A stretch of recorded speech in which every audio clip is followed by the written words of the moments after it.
आई थी, तो मैंने ऐसा संतों से सुना है कि सीता जी बंदर का फोटो देख करके बेहोश हो गई थी। सीता जी बंदर का फोटो देख करके बेहोश हो गई थी। अरे बंदर का अयोध्या में पहली बार फोटो देखा तो बेहोश हो गई, और ओरिजिनल बंदर देखेंगी तो क्या कंडीशन होगी। हनुमान जी बोले ये तो बड़ी समस्या है। अच्छा, राम जी भी कह रहे थे सिए बन, दशरथ जी महाराज भी कह रहे थे, कौशल्या जी भी कह रही थी सिए बन बसही, अरे तात कहीं भाती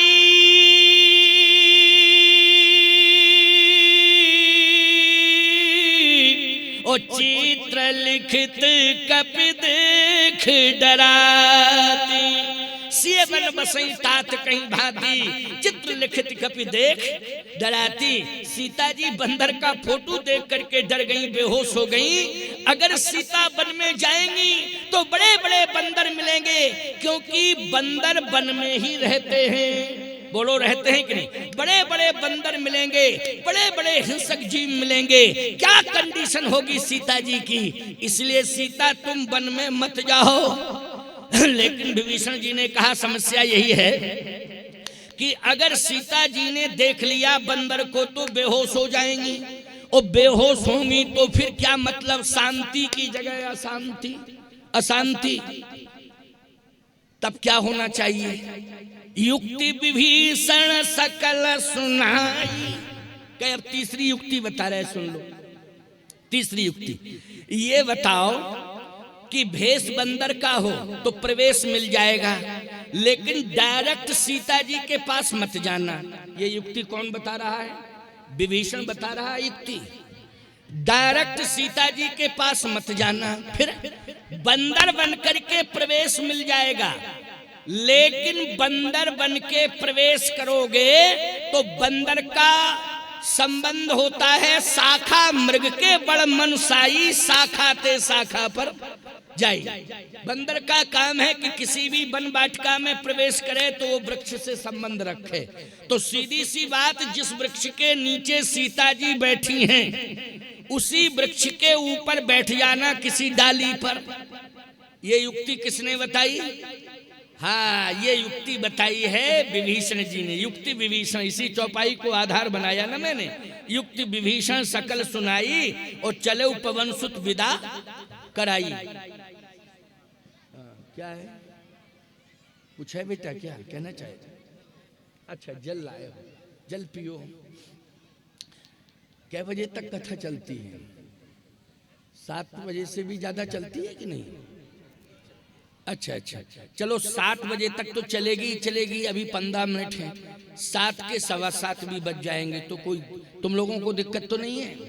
हाँ, तुम्हें क्या दिक्कत है? हमको दिक्कत नहीं है तो तुमको क्या परेशानी है? तुमको क्या परेशानी? जब हमको बोलने वाले को परेशानी नहीं तो सुनने वाले को क्या परेशानी? अच्छा, एक बात बताओ, भोजन बनाने वाले को परेशानी नहीं है तो पाने वाले को क्या परेशानी? भाई भोजन बना बनाया बढ़िया आ रहा है, और फर्स्ट क्लास का मालपुआ, फर्स्ट क्लास का व्यंजन आ रहा है, तो फिर क्या बढ़िया स्वादिष्ट व्यंजन परोसे जा रहे हैं। अब बनाने वाले को जब दिक्कत नहीं है तो पाने वाले को क्या दिक्कत है? और बनाने वाले को दिक्कत बनी रहे, लेकिन वो बना करके परोसने को तैयार है तो पाने वाले को कोई दिक्कत नहीं है। इसलिए आओ सुनो ध्यान से, युक्ति पर चर्चा चल रही है। शांति, ये संत समाज जो आज एकत्रित हुआ है, यज्ञ के माध्यम से जो चिंतन धारा चल रही है, एक भक्ति की धारा का प्रवाह हो रहा है, ये शांति प्रदान करने के लिए। क्या प्रदान करने के लिए? शांति प्रदान करने के लिए।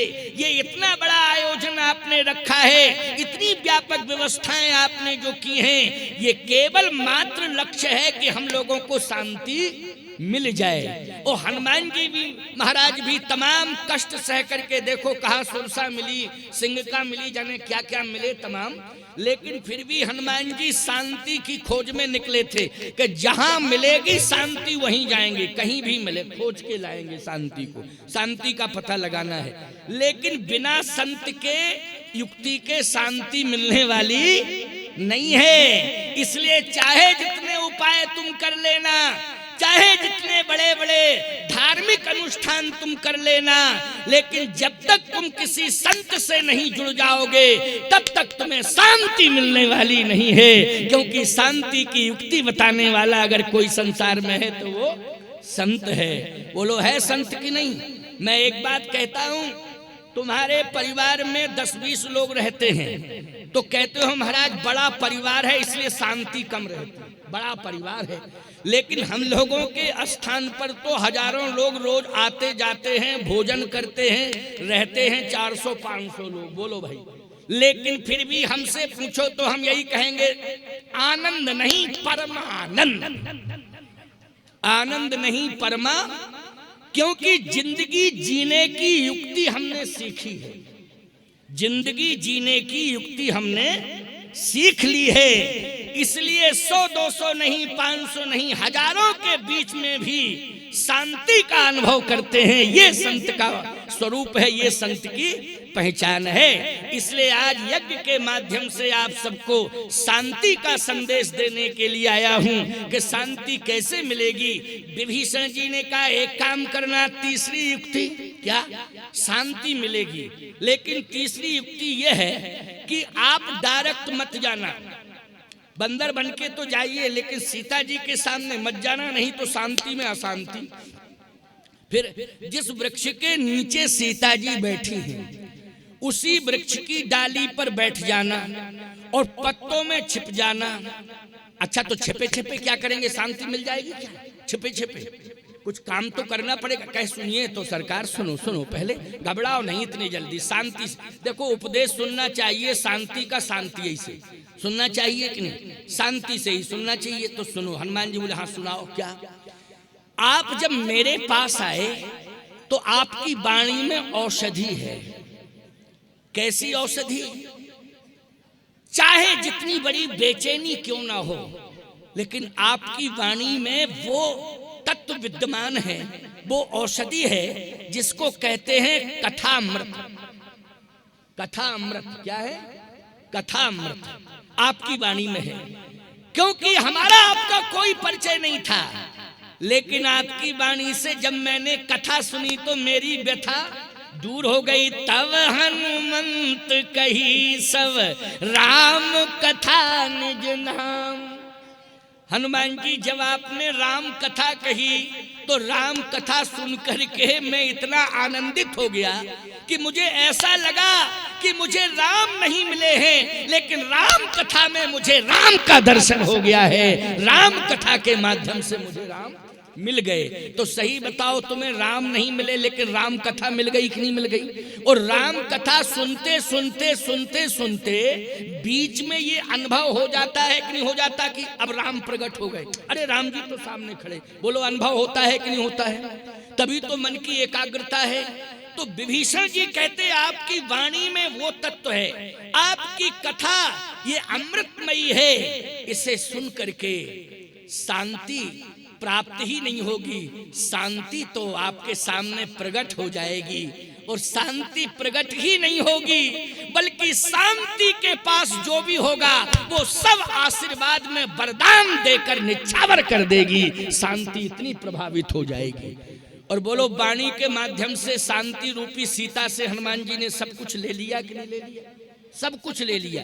कथाएं तो वही हैं, रोज रामायण की पढ़ो, बालकांड से लेके उत्तरकांड तक, लेकिन व्याख्याएं विभिन्न प्रकार की हैं। व्याख्याएं जो है विभिन्न प्रकार की हैं, और जो व्याख्याएं मानस की विभिन्न प्रकार की होती हैं, याद रखना वो स्वाध्याय से नहीं होती हैं, वो प्रभु की कृपा से। अभी मैं बैठा हूं, कोई देख के पढ़ के थोड़ी आया हूं।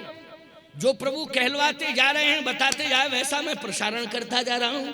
समझ गए हो कि नहीं? अभी कमरे में मुझसे जाके मिलोगे तो पता ही नहीं चलेगा कि यही महाराज बोल रहे थे कि और कोई दूसरे थे, पता नहीं।